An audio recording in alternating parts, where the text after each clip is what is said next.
Welcome to the Best of Yvonne, a life by design with Yvonne Dellos, where transformation begins from within. Yvonne's mission is simple, yet powerful: to inspire and empower individuals to craft the lives of their dreams.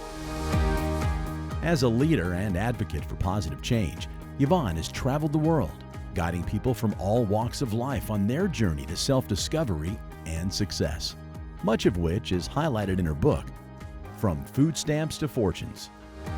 So, are you ready to become the catalyst for your own transformation? Let's embark on this journey together, one person, one dream at a time, with Yvonne Dellos. Welcome back to the Best of Yvonne podcast. I'm your host, Yvonne Dellos, and I am so excited to be back with you today talking about community over competition. I have to be honest, this topic makes me cringe. So we want to talk about today the energy shift that changes everything. So I want you to sit in this for just a minute and feel the words.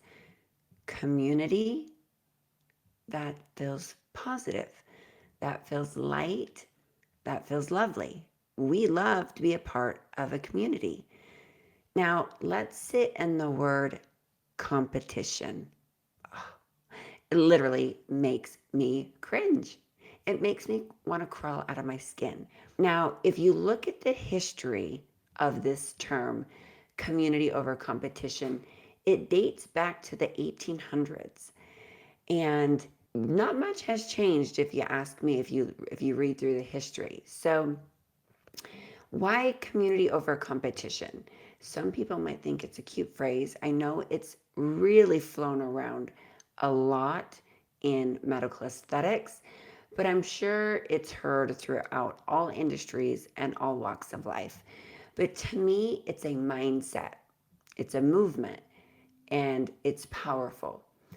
So I prefer to focus on community. So those of you who know me listening to this podcast know that I've built a community where everyone is welcome as long as we align with a high vibration, a high frequency of love, collaboration and coming together.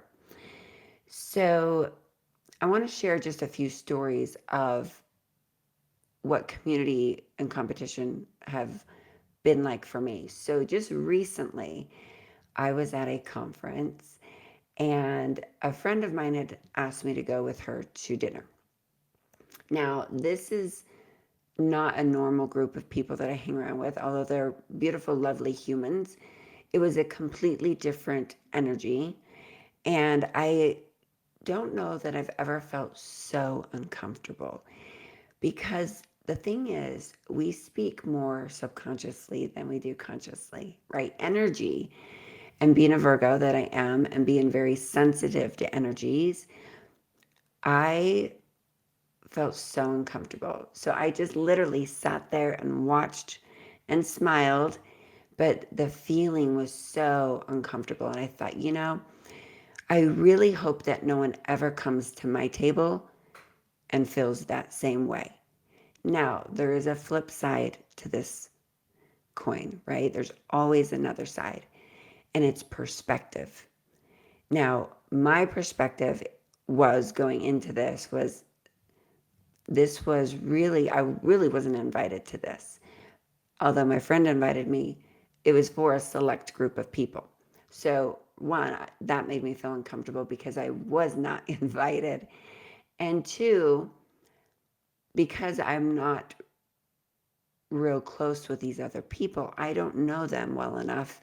And so I was really just trying to observe and watch and not be in my own head about how uncomfortable this was.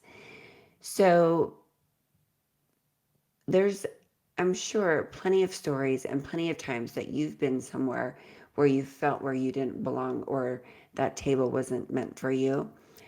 But at the same time, we can flip that script and know that we want to change that energy and that we want to be the leader and we want to be in control and we want to invite everyone at our table and we want to make sure that everyone feels welcome. Because when we reach back and pull others up and help them to feel like they belong energetically more so than verbally, then it does change the whole energy of the room. So I want you to think for a moment, when has community over competition served you, and when maybe has it made you feel less than or not welcome?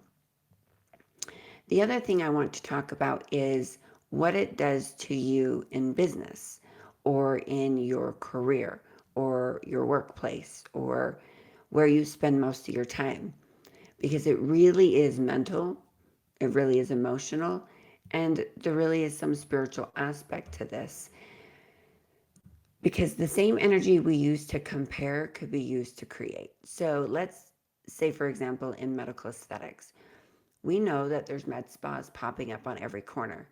And as a business owner, it's not uncommon for us to look and see what others are doing. But if when you're on social media or when you're seeing what your colleagues, your competitors are doing, does it make you feel less than? Does it make you feel worse about yourself?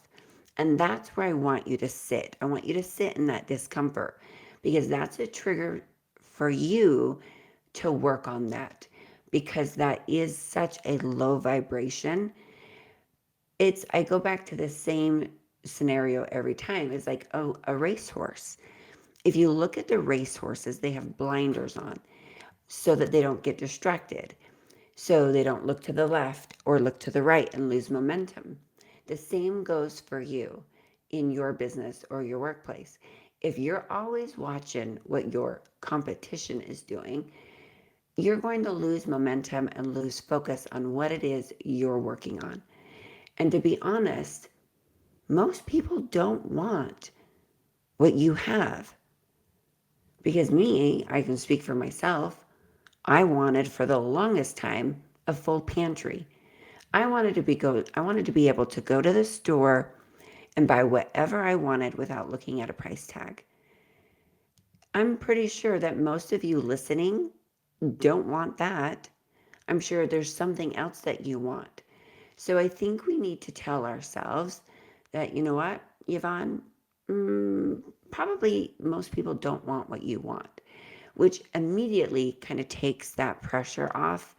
Because I think what maybe bothers most of us is that we don't want somebody doing what we're doing. We don't want someone to be like us. We want them to be their own unique person. But at the same time, you can go back to when Oprah Winfrey started her career. She really aspired to be like Barbara Walters. It wasn't necessarily that she wanted Barbara Walters' job or wanted to be Barbara Walters, but she wanted to be like her. And if you look at anyone that's goal driven or manifesting, they will tell you to act like the person you're wanting to become. So for Oprah, she wanted to become like Barbara Walters.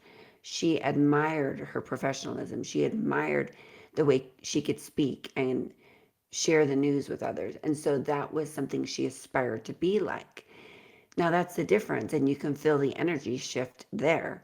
If there's someone you aspire to be like, that's a beautiful thing. And let that inspire you and motivate you to work harder and to do more, to be more, and to have more. And I don't believe there's anything wrong with that. But if it's in a negative energy where it brings you down and it makes you feel less than the person that you're looking to, I believe that's something within you that is being triggered that could use some work. And really, you are here for your purpose, for your life, for your journey. And if you put your head down and tap into what your soul is telling you or calling you to do, and you follow that with faith and with truth, you will have so much peace in your life.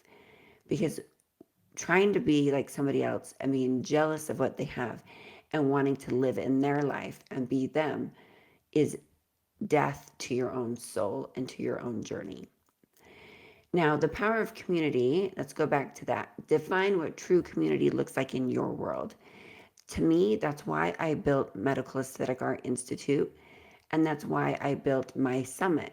Specifically, my summit is because I wanted to invite all of our my grads back, more like a family reunion, where I could see them regularly, and we could get together, uplift, and empower one another. So our three core pillars at Medical Aesthetic Art Institute is empower, inspire, and educate.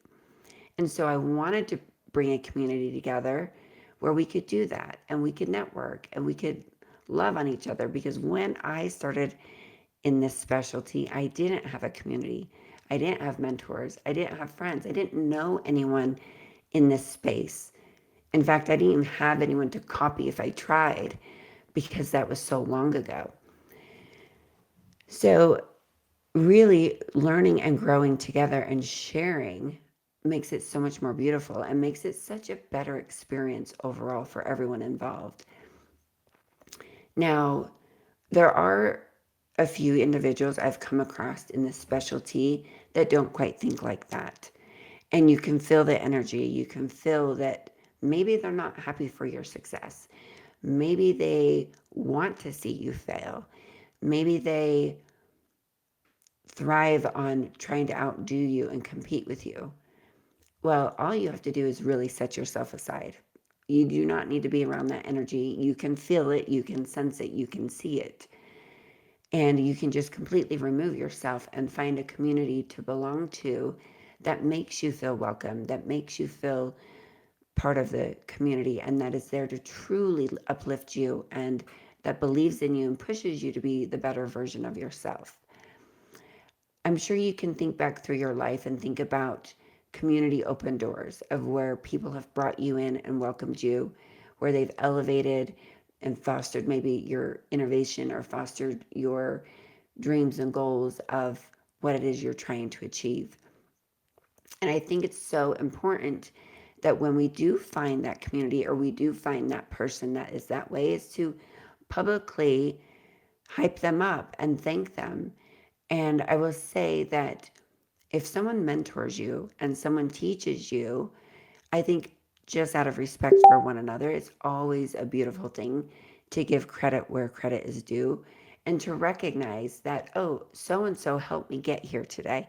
So and so pushed me to believe in myself, because people do want to be recognized for their work, for their efforts, for their contribution. But not everyone. I mean, most people, I think, at least what I've experienced in our specialty, is if they trained you on something or taught you something or they have their own unique technique, that's their information and they really want to be known for that. Um, so these are just a few things that I've been thinking about that I wanted to talk about. But I think it's so important to really recognize those that are lifting you up and helping build a community and a more beautiful place for everyone to thrive. And I think collaboration really is intentional. It takes mindfulness, it takes intention, it takes new ideas and new innovations and new ways of bringing people together. And now with social media, truly, I mean, we have friends all over the world, which is a beautiful thing. So whether you have a physical community or you have a social community, belonging to something, belonging to a group, maybe it's a text group of a group that you're in, or where you can ask questions, where you feel safe. And I think social media today is a beautiful thing that allows that. But when you go into any group, or when you want to join or even build your own group, check your energy. What is your energy saying? Is it welcoming? Is it inviting? Do you catch yourself being jealous of other people? Do you catch yourself even maybe picking yourself apart or feeling maybe not good enough for that community? Or who am I to build a community? And I will tell you, when your heart is in a good place, your energy will be in a good place. And when your heart is set on service, serving one another, and belonging to a community or building a community that makes the world a better place, how could the energy not be high frequency and high love? So I am working on myself to not have a negative mindset around the phrase community over competition. I think the word competition just kind of, from past experiences, puts a bad taste in my mouth, which it doesn't have to be, because I'm definitely not a competitive with anybody else other than myself. And I don't like being in a circle when someone's trying to compete with me or outdo me.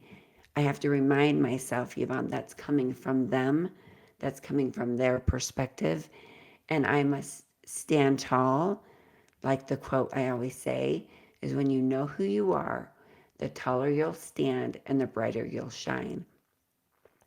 And that is my message, is when you build a community, build it for everyone to thrive, for people to come together, to love and support with positive, uplifting energy, and step away from those that are jealous, that are insecure, maybe passing their insecurities on to you. Step aside from those that don't want to see you succeed, that aren't willing to cheer you on. Unfortunately, I've lost a lot of friends along the way because I've had my head down. I've been able to build something I'm proud of, but I've lost a lot of friends because maybe they weren't proud of what I've done, or maybe they felt less than comparing themselves to what I've done. So if there's something in there in this conversation that triggers you, I want you to ask yourself why and where does it come from?